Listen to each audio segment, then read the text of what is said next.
So as a photographer, I have this long running list of photos that I want to someday take. And one of them looks a lot like this. There's a large sprawling valley and snow-covered mountain tops, but of course the main focus of this photo is the beautiful Milky Way, cutting straight through the center of the sky. So I hit up the person who took all of those photos to teach me how they do it. Welcome back to Full Frame Buds, Becca's first astrophoto. On not just DSLR mirrorless either. All right, Becca, so really regardless of what you're shooting with, you have to know where to go and when to go to get the perfect shot of the stars. My name's Bettymaya Foott. I am the Director of Engagement for the International Dark Sky Association and an astrophotographer. Basically, you want to avoid light pollution that can be caused by a number of things. Skyglow is light scattered in the atmosphere from a nearby city or town, obscuring the view of the night sky. Glare is light that's entering your field of view at shallow angles that causes visual discomfort. Light trespass is light from another property trespassing onto your property or into your home. At the International Dark Sky Association, we work to protect the night from artificial light. So a great place to go to start to look for a dark place is our International Dark Sky Places program. But there are a lot of other places around the world that are still great to shoot. One of my favorite maps to look at online is lightpollutionmap.info. So when you found your place to shoot, you're gonna wanna take a look at the moon cycle and figure out where the moon is in its phase before you go out to shoot. If you're looking for that really, really dark sky, you're gonna wanna go before the moon rises or after the moon sets or during a new moon period.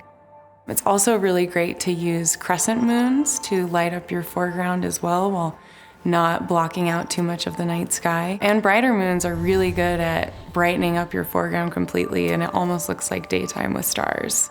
You're also gonna wanna check the weather. You want a good clear night with no clouds in order to see the most amount of stars. Bettymaya and I decided that we'd meet in Ridgway, Colorado, which is right near Top of the Pines recreation area.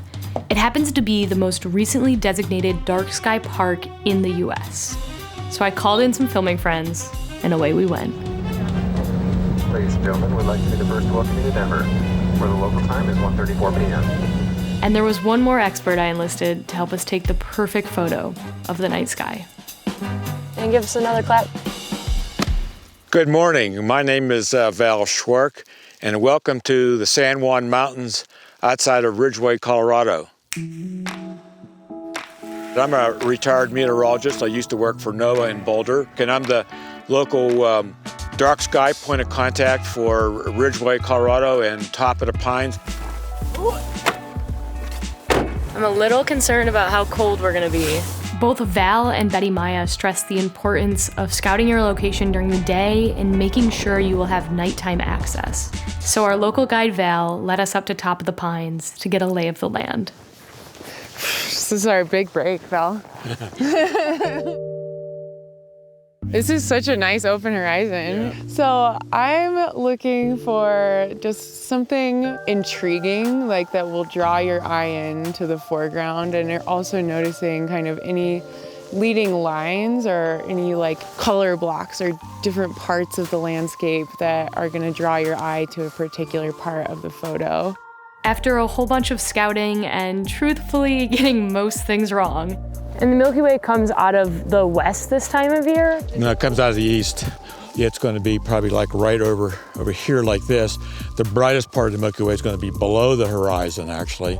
We agreed upon a spot, did our last checks of where the Milky Way and major constellations would be before heading home to prepare our gear. Bettymaya brought along the Canon 5D Mark IV with a Sigma 14mm f1.8 and also a Canon 6D with a Rokinon 24mm f1.4. And you might notice that the lenses she brought are both wide and they stop down to at least an f1.8. If you shoot with a wider lens, you can expose for a longer amount of time before you notice the trailing in the stars. I see. I decided to bring along the Canon 5D Mark IV with a Canon 24mm f1.4.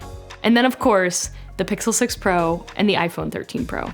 And we took our last few moments of warmth to dial in camera settings as well. Changing our focus to manual focus here on our lens. White balance, it's good to start in daylight. We're gonna change our shutter speed. We're doing moonlight shots. We'll start at about 10 seconds. Let's go down to aperture 2.2. Roger. We'll take our ISO. Let's start with 3200 since we're doing 10 seconds. Then we are going to make sure that our LCD brightness is all the way down. Ooh, good call. So, and we're also gonna make sure we have image quality raw. And why is it important to keep your eyes acclimated to darkness? So you can see the mountain lion that's coming to get you. Don't tell me that. Oh no.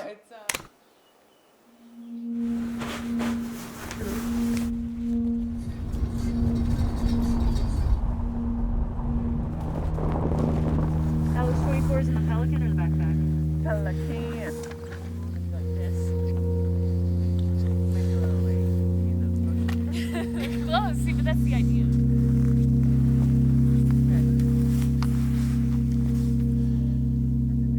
The last thing we had to do before hitting the shutter button on our cameras was focusing. The first step is to set your lens to manual focus, then focus to infinity. Next, bring up the live view and punch in at least 10x magnification in the middle of your screen and find a star. Bring that star in and out of focus until it is the smallest dot of light that you can make it. Then finally, take a photo, and don't forget to zoom in and review your focus before you take any more. I spent most of my childhood summers sleeping on the trampoline as a kid, you know, looking up at the night sky. To me, always helped me wonder about the universe as well as just like understand that we're both so small but also so big and such a part of this infinite universe. We spent close to 4 hours out shooting that night, and it was incredible to be under something so grandiose in a space so vast and quiet and cold. And although I wish the photos that we took came out of our cameras looking as good and contrasty and punchy as the photos you just saw, well, unfortunately, there's one more part to getting the perfect astrophoto. I like to think of editing photos as I try to create a scene that makes me feel like I felt when I was there experiencing that moment. Bettymaya uses a combination of Lightroom, Photoshop, and a program called Starry Landscape Stacker to reduce noise and bring out what's called airglow in the image. Airglow are particles releasing energy as light, as photons, and here we can see it. You can kind of see these lines. We ended up shooting with 6 different camera systems while we were out there, from Canon to Fuji, Sony to Apple, and Google. And I was most impressed by the work that the Pixel 6 Pro was doing.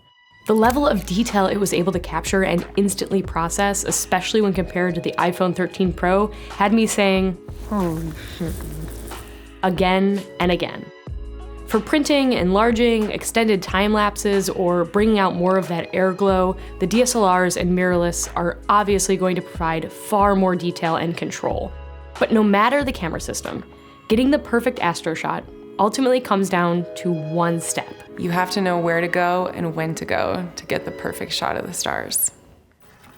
Man, I always get sad at the end of the project, you know? It's like, what do I do now? Drop a comment down below. What photo are we knocking off the list next? And a big thank you to Bettymaya and Val. I could not have done this without you. All right, buds. I'll see you on the next one.